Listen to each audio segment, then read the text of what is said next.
Hi there. Today on Lydia's Books, I want to talk about my book, Only So Far in the Woods, which is out now on Kindle and paperbacks coming soon. I have my green cross in honor of the woods, the green things. Have you gone to the woods today? In the height of like folk horror, eco horror, go touch grass, all of those things, that is a good time for a story like this. It's actually been brewing for about 2 years. If you've read my blog entry on my website, Typical Books, or lydiapeever.ca, you've read some of the background as to what instigated this. So I thought I'd talk a little bit about the cover design today and read a little bit of the beginning. And I will also talk about what books I'm reading right now other than my own. It is a short story. I keep saying book, and I've been taken to referring to it as a book-shaped short story because it feels weird to call it a book when it is indeed a Kindle single or a short read. It is in, I think, number 200 on Kindle out of the short reads and monsters and creatures horror. So that's where it's sitting in the rankings these days. It has just launched, which is really interesting and exciting. So if you've bought a copy, thank you so much. If you're planning on buying a copy, definitely get on that. I think it comes out August 3rd, but it will be all over my social medias, and I'll post a post here on YouTube, and I'll also mention it, of course, with the next video. But I designed the cover. Aside from like doing the book, I do like to do the cover, and I'll talk a little bit more about the impetus for like what it was like when the story was in submission and why I withdrew it from submission.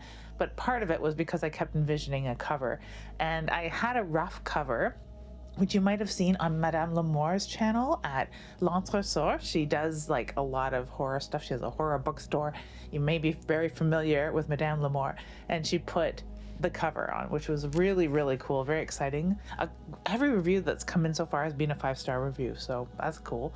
But the cover is the cool part, and it's all made in Photoshop. It's all made with photos that I took myself, like the woodland photos, and I went through a lot of iterations of different woodland photos, and I designed the jacket too.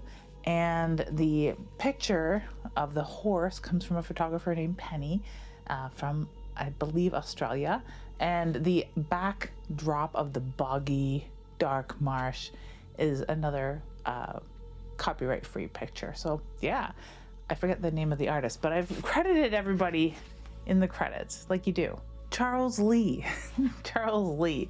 There is more to that photo that's on the cover that I've used a portion of, but it was free for reuse, so I was very happy to find those on Pixabay. And the title, I've been asked about the title. Where does it come from? It is a line in the story. We're not going to get to that today when I read just like the first page or so, but it is part of the story, and when you read it, you'll know. But yeah, I really love playing with Photoshop. I learned a lot of my Photoshop, not only from having taken design and graphic design for years. I've been using Photoshop since 1994 or 5, I guess, when it first became a thing. We used to use Quark Express for layout, but Photoshop in its rudimentary guise from the very first time I started doing graphic design. So I love coming to it, and I learn a lot from Unmesh at Pix Imperfect. It's a YouTube channel, so big shout out to him for just teaching the world how to use Photoshop properly. It's super cool. But yeah, using some different blend modes and masking. I love the way that the horse's face sort of looks like birch bark to begin with, superimposing that with a woodland scene and the bog, which becomes very pivotal in the story. So yeah, these are the proof copies. I did get more than I really needed to look at and make sure that all of the typography and the pagination was working the way I wanted it to. So I've got a bunch of these, which is nice. I'll have a little gift for my father and other family friends. But yeah, without further ado, I'll read a little bit of this and then talk about what I'm reading right now. You may say, just make a video about just your book. And I just can't. I just can't, and I won't. Only So Far in the Woods, an excerpt by Lydia Peever. The rusted sedan flew over the rutted dirt road. Nearly airborne over hills, the car moved quickly, almost daring each hairpin turn to take it up onto 2 wheels. Massive rolling hills brought Devon ripping through the countryside, beyond cottage country, and on to this dusty old line cutting deep through lush, dark forest. He had nearly backed out of the invitation to Karsten's place. Not a week ago, seeing him at every hiker's favorite haunt, the outdoor store, was like seeing a ghost. He had not seen the guy since the last foraging group retreat and not at the monthly get-togethers at all. The group had not met for 2 years now? Karsten was a nice guy, but he said weird things. Sometimes the thing he was saying wasn't even that weird. It's the way he said it. It was like he was from another time. Dev could never really put his finger on it. Weirder than the way Karsten talked was the way he didn't talk. When conversation was rolling well, he would seem to retreat, like a veil of silence fell over him alone, and he would sink back and watch. Karsten watched people talk more often than saying anything himself. It was even more weird when he did this one-on-one. Maybe that's what drew him to the sullen, awkward man on hikes. Nothing better than a walking partner who would just enjoy the silence. Sun, fresh air, and all that nature could offer was what Devon liked on foraging trips. Not so much the free food off the forest floor or interesting conversation, when one foot in front of another was all that mattered aside from what was around the next bend. That's why Dev loved hiking, the mystery of it all. Following a good trail was like hearing a good story. You had an idea where you were going, but not what you'd see on the way or what would greet you when you got there. In their brief brush at the store last week, the explanation for Karsten's absence had intrigued him. Both his parents had passed, one soon after the other, and he'd come into some land. Family land. Old land. Large enough that hiking anywhere outside of it has become lackluster. You should come out sometime, Karsten had said. And we'll leave it there, because I believe that that's intriguing enough. Old land. Large old land. Enough that hiking anywhere else had become lackluster. And we soon learn what debt Karsten's family has to this old family land. So yeah, I really enjoy this, and it's inspired a lot by places that I used to go and hike, and the foraging that my friends still do, my family members do, and I myself have done. I think it's just an intrinsic thing to living in the countryside in Northern Ontario or Canada or anywhere in North America. There's specific shrubs and brushes and creatures that we forage or hunt. It just becomes very natural. Even if you're not from a hunting and foraging, living off the land kind of family, you've definitely gone on a hike and maybe eaten a raspberry, right? So I think it'll appeal to anyone who loves that sort of thing about where we live, and is a little scared by it too. So yeah, huge thanks to anyone that had shared or has bought in or has reviewed or has talked about. And thank you so much for sharing this on your Instagram. I'm very, very, very, very pleased. I was in the middle of reading The Mouth is a Coven, and I may pick this back up sometime. I have to really adopt a let's put it down and try again stance. So it's listed as did not finish right now, but I'm still giving it 4 stars because I was liking it. It just hasn't been what I wanted to read lately. I think I'll try it again in the winter because I like Liz Worth. I like Liz Worth's work. It's just not working for me right now at this time. I was also reading this around the time that my dog passed away, so a lot of my reading went out the window. I think I'll just put this down for a little bit. But I do recommend it. I mean, so does Tony Burgess. He's got a blurb on the cover. In Tony Burgess news, the script, it was announced that the script for Pontypool 2 is finished in the works. So that's really cool. A Scent of New Mown Hay by John Blackburn. I'm halfway through reading this, really liking it. And I really like that throwback to the old style. It is super sexist, right off the hop. More sexist than if you think like Stepford Wives was like super sexist, or you don't like the way that Hell House was written because of the way they treat women or the way they talk down to them continuously.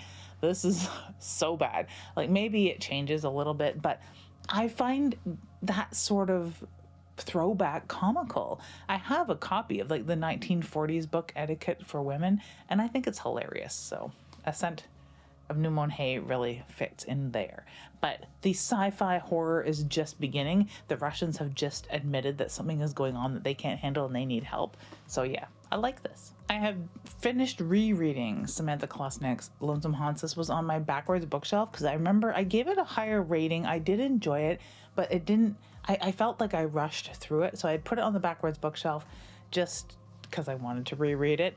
And yeah, it was a fun reread. I did enjoy it more than I had the first time Not enough to go in and change. Like a 4-star rating's pretty good, and that's about where it sits. But yeah, I had a lot of fun with this. It was nice to revisit her style because I do enjoy it quite a lot. I'm currently reading The Secret Life of a Satanist, and I really do have a lot of fun with this. I started listening, of course, and finished listening to episode 666 of Last Podcast on the Left, where they did a multi-part episode about the history of the infamous Anton Szandor LaVey, and it was really enjoyable, actually. So I started reading this and The Command to Look, which is a photography book which really influenced a lot of his lesser magic. So I'm having a lot of fun reading that on my Kindle, and this physical. This is from my husband's secret bookshelf. So yeah, I'm always pleased to be able to pick a copy off of that. And speaking of the backwards bookshelf, I am going to pick the next read off of it right now.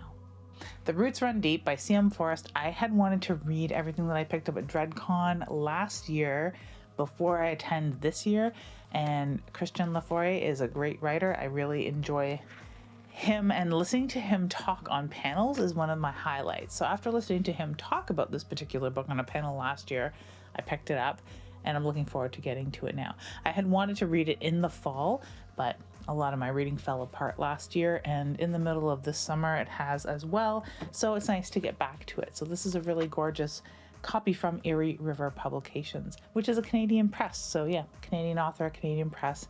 Couldn't be more pleased with this being the next backwards bookshelf pick. Coming up next, I will have a review for Marcus Cleaver's The Caretaker, which I really, really enjoyed. Or is it Caretakers plural?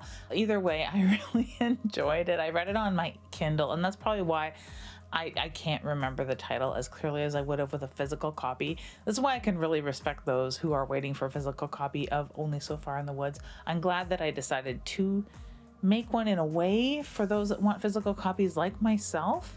But you know what? Yeah, the ebook is available right now as we speak.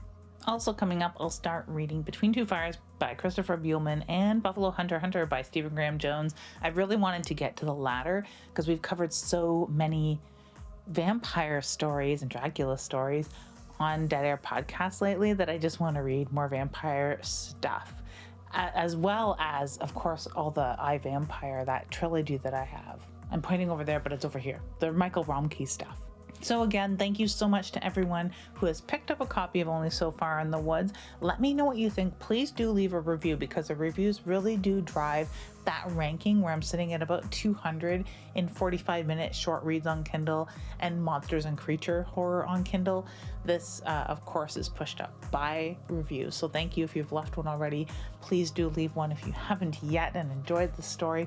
And of course, if you have any feedback on it, let me know. Thank you so much for watching and reading today. Have an ooky, spooky day.